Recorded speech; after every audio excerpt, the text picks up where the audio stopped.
안녕하세요. 아시안허브 대표 강사 김민입니다.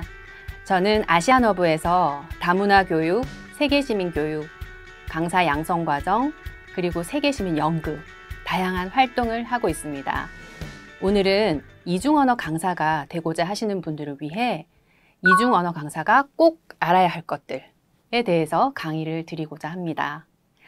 2019년 9월 법무부 자료에 따르면 한국에 거주하는 외국인 수가 250만 명을 넘었다고 합니다.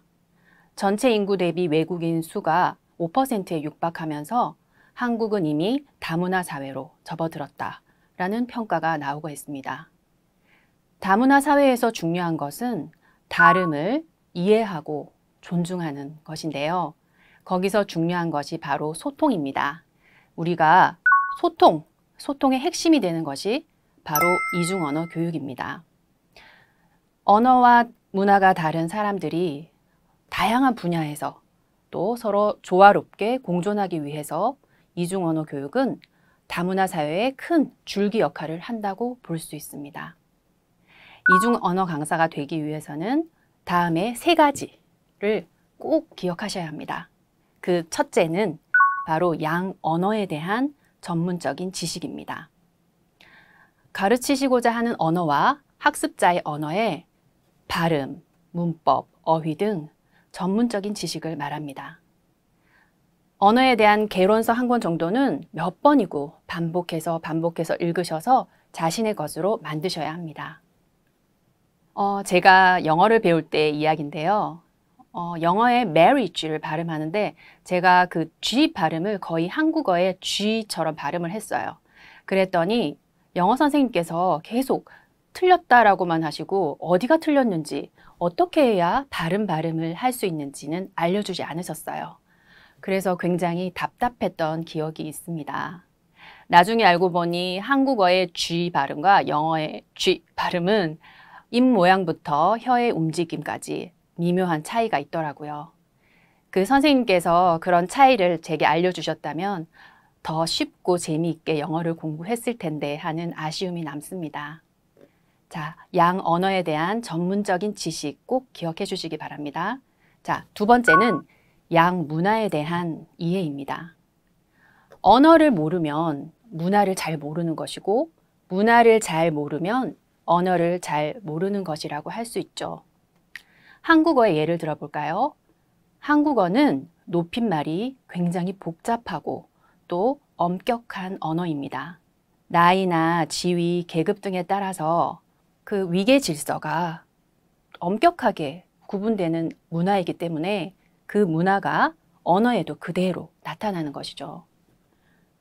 첫 만남에서 한국 사람들이 나이가 어떻게 되세요? 라고 물으면 굉장히 당황하는 외국분들이 많습니다. 하지만 한국의 문화를 이해한다면 금방 이해가 되실 거예요. 한국 사람들은 상대방의 지위나 나이에 따라서 언어 표현을 결정해야 하기 때문에 한국 사람들에게 나이는 굉장히 중요하기 때문입니다. 복잡하고 엄밀한 한국어의 높임말 체계를 한국의 문화에 대한 설명 없이 과연 가르칠 수 있을까요? 양 문화에 대한 이해 꼭 기억하시기 바랍니다. 자, 세 번째는 가르치는 대상에 따라 수업을 재미있고 효과적으로 구성하실 수 있어야 합니다. 여러분 카멜레온 아시죠? 카멜레온은 주위의 온도와 환경에 따라 색깔이 변하는 동물입니다. 우리 강사님들도 카멜레온이 되셔야 합니다. 물론 경험이 쌓이면 쌓일수록 수업하는 방식도 좋아지겠지만 사전에 미리 여러 가지 교육이나 매체를 통해서 배우고 준비하셔야 합니다. 예를 들어 보겠습니다. 날씨를 주제로 수업을 한다고 했을 때 초등학교 저학년에게는 어떻게 가르치시겠습니까? 네, 초등학교 저학년은 감각적인 것에 민감합니다. 그렇기 때문에 햇볕이 쨍쨍 내리쬐입니다. 또는 바람이 쌩쌩 불어요. 눈이 펑펑 내려요와 같은 감각적인 내용을 수업으로 이용하시면 효과적이겠죠. 그렇다면 고학년은 어떨까요? 고학년인 경우는 이미 추상적이고 개념적인 이해가 가능하기 때문에 영하, 영상에 대한 이해도 가능하겠죠. 그렇기 때문에 수업 대상에 따라 내용이 훨씬 풍부하고 방법도 많아질 수 있다는 거 기억하시기 바랍니다.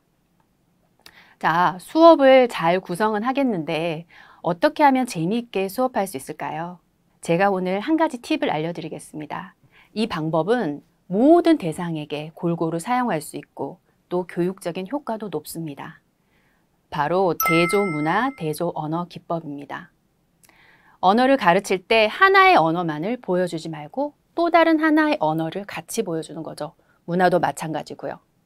이 두 가지가 어떤 점이 비슷하고 또 어떤 점이 다른지 그것을 보여주는 겁니다.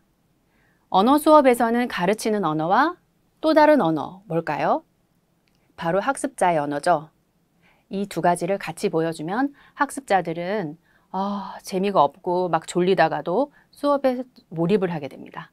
우리도 재미없는 강의를 듣다가 우리가 아는 이야기가 나오면 귀가 쫑긋하고 이야기를 더 듣고 싶어지잖아요. 그것과 마찬가지입니다. 일본 사람들은 한국어의 발음이 잘 안 됩니다. 그래서 아무리 따라하라고 해도 잘 못하는 경우가 많아요. 그런데 일본어를 가져와서 설명을 하면 대부분 다 이해하고 정확하게 발음을 합니다. 그래서 일본어의 아보다는 입을 작게 벌리고 오보다는 입을 크게 벌려 일본어의 오를 발음하세요 라고 설명해주면 거의 마법처럼 정확한 발음을 합니다. 이렇게 학습자의 모어는 강력한 힘을 가지는 겁니다. 여러분도 꼭 수업에서 활용해 보시기 바랍니다. 그 외에도 강의안을 작성하는 방법, PPT를 만드는 법, 강의 일지를 쓰는 법 등등 여러분들이 준비하셔야 될 것들 많이 있습니다. 특히 요즘은 비대면 수업이 늘어나기 때문에 온라인상에서 수업을 할 때 어떤 것이 효과적인 수업일까? 그것도 궁금하시죠? 제가 기회가 된다면 세세한 부분까지 자세히 알려드리겠습니다.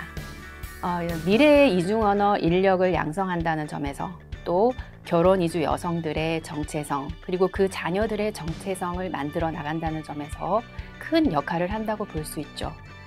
이중언어 강사가 되고자 하신다면 그 꿈을 구체적으로 꾸시고 또 구체적으로 준비해 나가시기 바랍니다.